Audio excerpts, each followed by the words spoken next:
Hi again.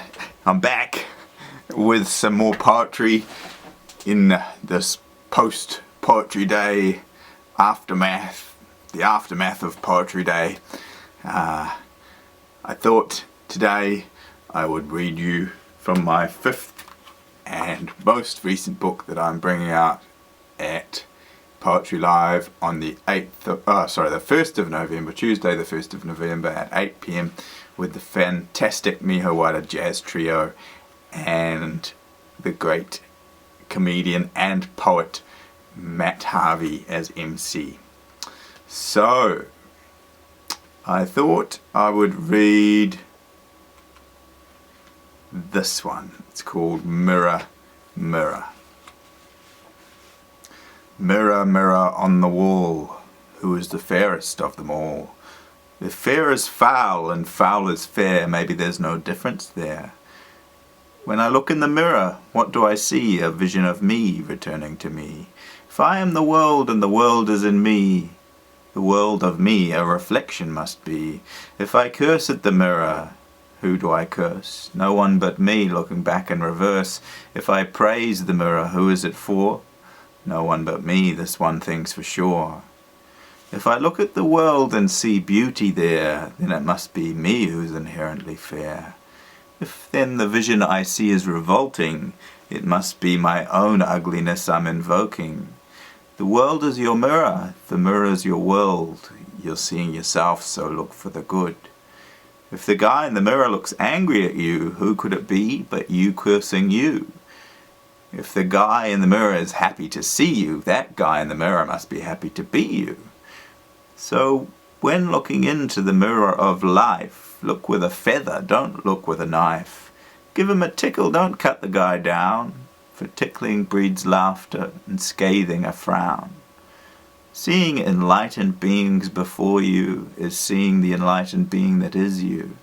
And seeing an ego or someone who's wrong, you're seeing yourself and singing your song. Above all, it's always good to be gentle, but beware of getting too sentimental. The face in the mirror will change and alter, so remember there's nothing you need to hold on to. It's fine to be sad and fine to be angry, but finest of all is to be all you can be. So always remember to carry on praising while that face in the mirror carries on changing. And one day you'll wake up under the sun, finding mirror and you have merged into one. I'm looking at the man in the mirror.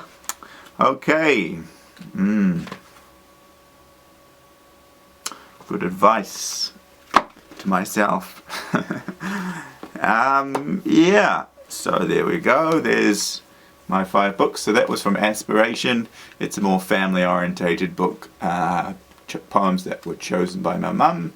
It's $25 or $20 if you've got all of my 4 Seasons books. Just a word about each one again. Leaves of Autumn was my first. It's a bit more light-hearted and quirky. The Dead of Winter is a bit more deep and emotional, and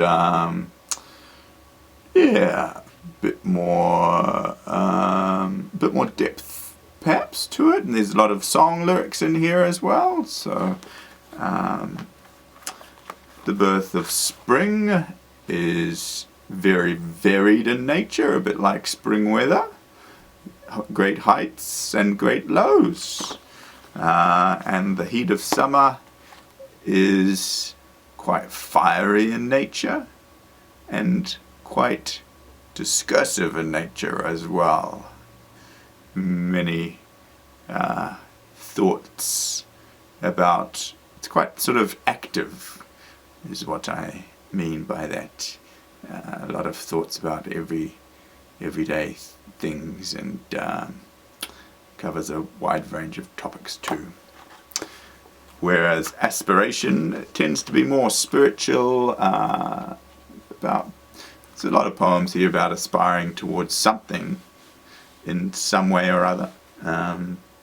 Spiritual, deeper, nature poems, more for a general audience.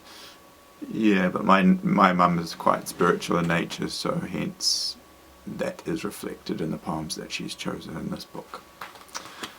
Okay, see you at Poetry Live on the 1st of November. I hope you enjoyed Poetry Week and the poems that I brought you. Please feel free to share them, and remember it's open mic on the 1st of November, so you can bring your own poems along, or somebody else's poems if you so wish.